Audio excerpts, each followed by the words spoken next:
ఈ కొత్త అద్దం మీ చర్మ సమస్యలను కూడా చూపిస్తుందట.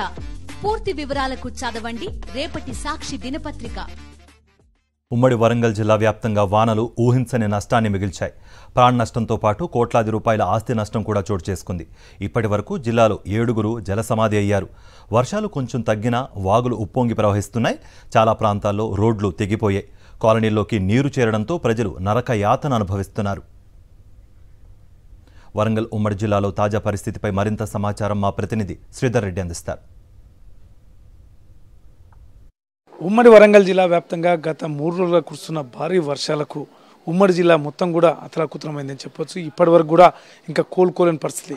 రాత్రి నుంచి గెరవి ఇప్పించినప్పుడు కూడా ఎక్కడ కూడా వరద తగ్గకపోవడంతో చాలా కాలనీలు కూడా నీట మునిగాయి. ఇప్పటికి చూడొచ్చు మనం వరంగల్ నగరంలోని భద్రకాళి టెంపుల్ దగ్గర ఉన్న కింది కాలనీలో చూస్తున్నాం. వరద మొత్తానికి ఇప్పటికి కూడా ఏమాత్రం తగ్గలేదు.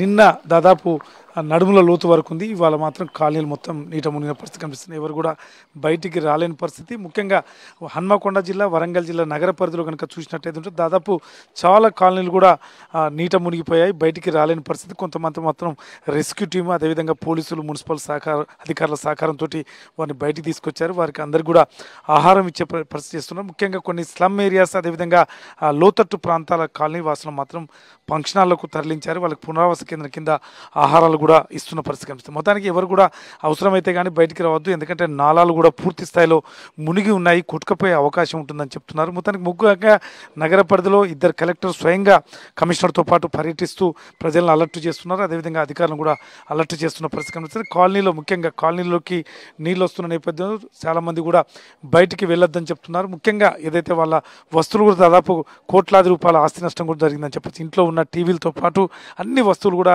నీట మునిగి ఖరాబ్ అయిన పరిస్థితి కనిపిస్తుంది. మొత్తం చూడొచ్చు మనం వరంగల్లో నగరంలో స్లమ్ పరిస్థితి ఇలా కనిపిస్తున్నది. ముఖ్యంగా సంతోష్ మాత, సాయినగర్ కాలనీ, ఎన్టీఆర్ కాలనీ, కాశీబుగ్గ అదేవిధంగా సమ్మయ్య నగర్ ఇలాంటి ప్రాంతాలు మాత్రం దాదాపు నడుముల లోతు వరకు కూడా నీరు కనిపిస్తుంది. మొత్తానికి అదేవిధంగా మహబూబాద్ జిల్లాలో కూడా ఇదే పరిస్థితి కనిపిస్తుంది. మహబూబాద్ జిల్లాలో దాదాపు ఇప్పటికి కూడా 4-5 గ్రామాలకు కూడా అంటే మండలానికి 4-5 గ్రామాలకు రాకపోకలు బంద్ అయ్యాయి. కొన్ని గ్రామాలు ఇప్పటికి కూడా రాకపోకలు నిలిచిపోయాయి. విద్యుత్ సరఫరా లేదు. అక్కడ గ్రామాలకు వెళ్ళలేని పరిస్థితి కనిపిస్తుంది. చూడమ్మా, ఇక్కడ కొంతమంది స్థానికులు ఇక్కడ ఉన్నారు.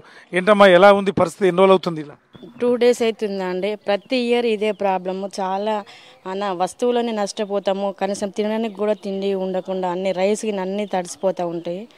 మరి ఎవరు కూడా వస్తువులు చూస్తారు, ఏం పట్టించుకోరు అట్లా అని. ఇప్పుడు ప్రతి ఏడాది ఇట్లా వస్తున్నా మరి అధికారులు ఏం చెప్తున్నారు? మళ్ళీ ఎందుకు ఇట్లా సెట్ అవుతుంది?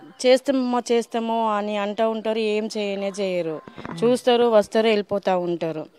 దయచేసి ఇప్పుడైనా మా బాధని అర్థం చేసుకొని ఇప్పుడున్న ప్రభుత్వం స్పందించాలని కోరుకుంటున్నాను. మీరు ఏంది శాశ్వత పరిష్కారం కావాలి ఇటువంటి నీటి రాకుండా? అవును, అట్లనే చేయాలి. కొంచెం ఈ రోడ్డు లెవెల్ చేసి ఆ కాలువలు కొంచెం వెడల్పుగా చేయాలని అనుకుంటున్నాం. ఇది మొత్తానికి గత ఏడాది కానీ అంతకుముందు ఏడాది కానీ ప్రతిసారి వరదలు వస్తూనే ఉన్నాయి. వచ్చినప్పుడు మాత్రమే వారి యొక్క సానుభూతి, వారి యొక్క పరామర్శ ఉంటుంది. కానీ తర్వాత ఎవరు పట్టించుకోవట్లేదు అనేది వారి వాదన. అయితే మొత్తానికి నగరంలో పరిస్థితి ఇలా ఉంటే మాత్రం మహబూబాద్ జిల్లాలో కూడా ఇదే పరిస్థితి కొనసాగుతున్నది. అయితే వర్షం తగ్గినప్పుడు కూడా వరద మాత్రం బ్యాక్ పోవట్లేదు. ఎందుకంటే ఇంకా వరద అదేవిధంగా కంటిన్యూగా చెరువులు మత్తలు పడుతున్నాయి, వాగులు వంకలు పొంగి పొర్లుతున్నాయి. మొత్తానికి ఉమ్మడి జిల్లా వ్యాప్తంగా కూడా ఇదే పరిస్థితి కనిపిస్తున్నది. ప్రజలు అవసరమైతే బయటికి రండి, లేకపోతే రావద్దు అని చెప్తున్నారు. ముఖ్యంగా రిస్క్ చేయొద్దు. ఎందుకంటే నిన్న సాయంత్రం ఒక మహబూబాద్ దగ్గర రాళ్లవాగు వద్ద డీసీఎంఏ కదా కొట్టుకపోదని చెప్పేసి ఒక 5గురు ప్రయత్నం చేశారు. అయితే దాంట్లో 5గురు గల్లంతయ్యారు. ఆ తర్వాత అర్ధరాత్రి వరకు 4గురు రక్షించగలిగారు. ఒకరు వాగులోనే కొట్టుకుపోయిన పరిస్థితి. మొత్తానికి ఇప్పటివరకు అయితే ఉమ్మడి జిల్లా వ్యాప్తంగా 5గురు ముత్తవాత పడ్డారు. ఒక ఫ్యామిలీతో పాటు తండ్రి కూతురుతో పాటు మిగతా 3 కూడా ఇదే విధంగా రిస్క్ చేసే వాగులో కొట్టుకుపోయి ముత్తివాత పడ్డారు. అయితే మొత్తానికి ప్రజలు మాత్రం అలర్ట్గా ఉండాల్సిన అవసరం ఉంది. ఎందుకంటే వర్షం ఇంకా 2 రోజుల పాటు పడే అవకాశం ఉంది. కాబట్టి అవసరమైతే మాత్రమే బయటికి రండి. అదేవిధంగా వాగులు వంకలు పొంగిపడుతున్నాయి. ప్రయాణాలు